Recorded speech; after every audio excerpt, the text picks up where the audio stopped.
We're going to discuss the Laplace transform. These particular slides come from Chapter 6 of Kreyszig's Advanced Engineering Mathematics 10th edition.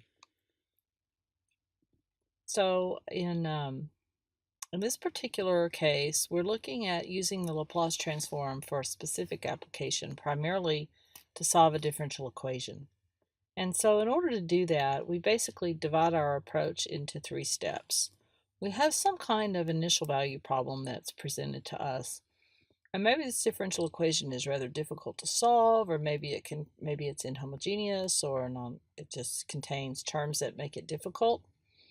And so solving the differential equation might be more than we want to take on. So what the Laplace transform allows us to do is it allows us to take the initial value problem and transform it into a different space. And in doing so, the differential and integral parts, so you can actually have an integral differential equation that includes integrals. The difficult part are the derivatives and integrals in the initial value problem or the physical problem. The Laplace transform creates an algebraic problem. So what we do is we transform from one space, in electrical engineering typically that's the time domain, to another space, which is the Laplace domain, and from that we get an algebraic problem where we're dealing with polynomials as opposed to higher order derivatives. We then solve the problem using algebraic methods. And once we obtain a solution, we then take the inverse transform to get back to the time domain in order to get a solution to our physical problem. So in this particular textbook where we're using these notes, the algebraic equation is referred to as a subsidiary equation. This is solved by algebraic manipulation, and then it's transformed back, giving us a solution to the original problem. So let's go back to that previous slide and look at what in differential equations, a key motivation for learning about Laplace transforms is that you simplify this differential equation to an algebraic problem. This is known as operational calculus. And there are 2 big advantages over using the Laplace transform over other methods for solving differential equations. The first is that we can solve problems more directly. You can solve an initial value problem without first determining a general solution. And you can solve non-homogeneous differential equations without solving the corresponding homogeneous differential equation. So it's a much more direct solution. Secondly, and this is particularly important in electrical engineering, by using step functions and the Dirac delta function, this makes it particularly useful for problems that have discontinuities over a limited space. So, for example, the step function is used to model switches turning on and off, DC sources being applied or switched off, capacitors being switched on to loads, basically energy storage systems. Dirac's delta is the mathematician's terminology for what we in electrical engineering often refer to as the impulse function, basically a pulse located at a specific place in time that has 0 width and infinite height. So it's basically a perfect pulse in the time domain. Both of these are used a lot in electrical engineering, both in modeling as well as in analysis and in looking at signals, looking at circuits. So Laplace transform is particularly useful, and it's particularly useful in electrical engineering for problems where you have energy storage. So you have some non-zero, non-zero initial conditions on voltages and currents, or where you have pulses, or where you have piecewise linear problems that have discontinuities. So we'll look at a couple of theorems associated with the Laplace transform. And the first is, let's go ahead and define the Laplace transform. So we have some function in the time domain f of t, and the way we take its transform is we multiply that function under the integral with e to the minus st. So e to the minus st is often referred to as a kernel function, because it's effectively weighting or transforming this time domain function. After we do this integration from 0 to infinity, note that this is a definite integral, so the time domain variable goes away, and what we'll be left with is an s, which now becomes our new variable of our transformed function. The Laplace transform is referred to with an L. F is the function we're transforming. Typically, convention is to show that in lowercase. The output is a function of s. Typically, we write that as an uppercase. Whatever the function being transformed was, it's going to go from the time domain to the Laplace domain. The lowercase function notation is going to go to uppercase function notation.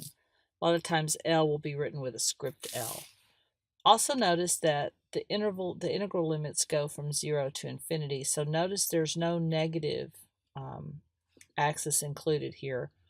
The Laplace transform is referred to as a single-sided transform, and so we're only dealing with functions that are defined for times greater than or equal to 0. Mathematically, there is a double-sided Laplace transform that exists, but it doesn't really have a physical application in electrical engineering. So in engineering mathematics, we talk about the single-sided Laplace transform. So I think we said before, the Laplace transform, it actually fits into a more general family of mathematical operations known as integral transforms. Integral transforms just in general have a function of a variable, and then that's multiplied under the integral by a function of two variables. So in this case, our variable is time, our other variable is s, and our function, which is referred to as the kernel, is e to the minus st. There are lots of integral transforms. The Laplace transform is just one of them.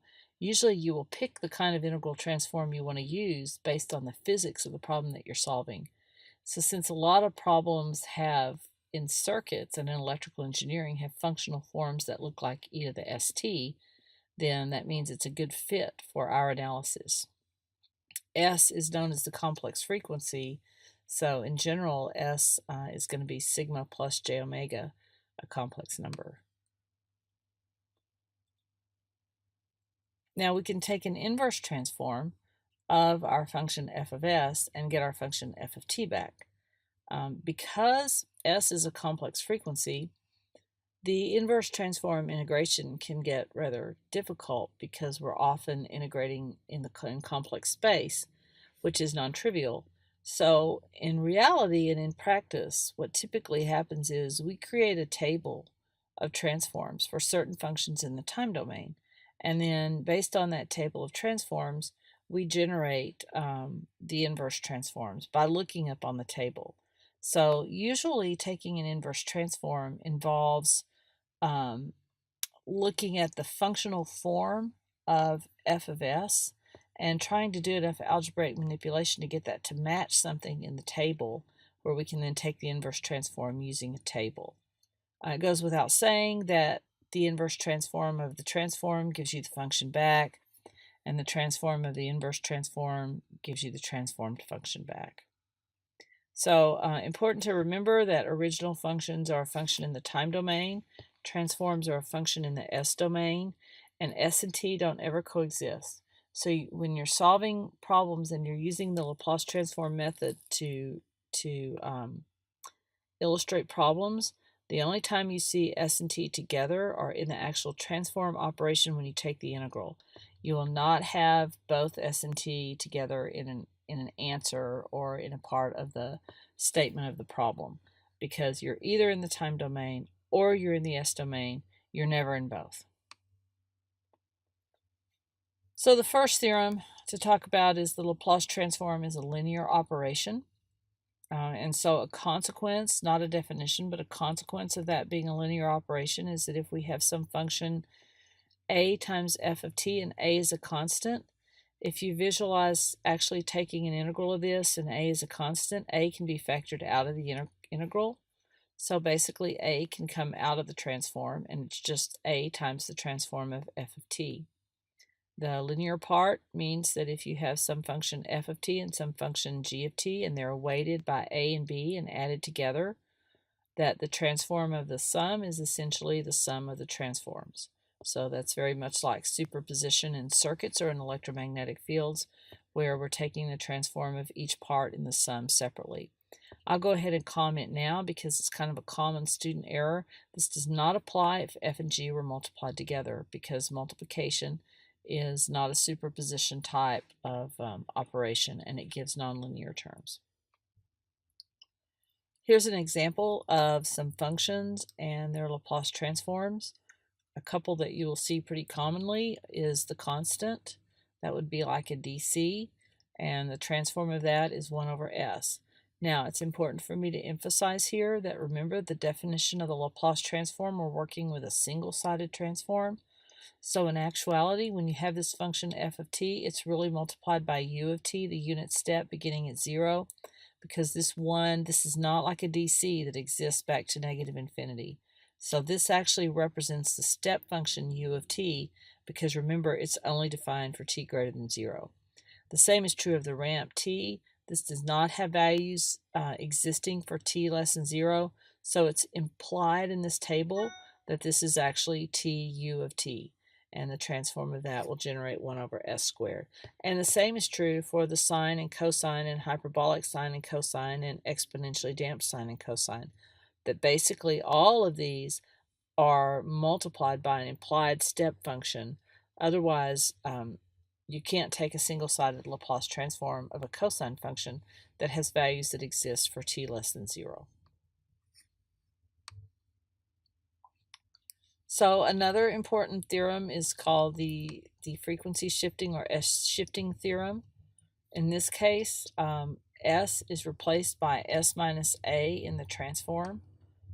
So here's a statement of the theorem. If you have a function of time, and this can be any function, and that function is multiplied by e to the at, then the output is effectively f of s minus a. So you take whatever your transform would have been without the e to the at multiplication. So you take the transform of f of t, and then basically everywhere you have an s, you're going to replace that with an s minus a. So it works in the forward direction. It also works in the reverse direction. If you can group your s terms into s minus a and take an inverse transform, then you can basically take the inverse transform on f of s. That'll give you f of t, and then to take care of the fact that you had an a, you multiply that by e to the at. So those are a couple of important theorems when starting out in Laplace transforms. There are several more that we'll go over in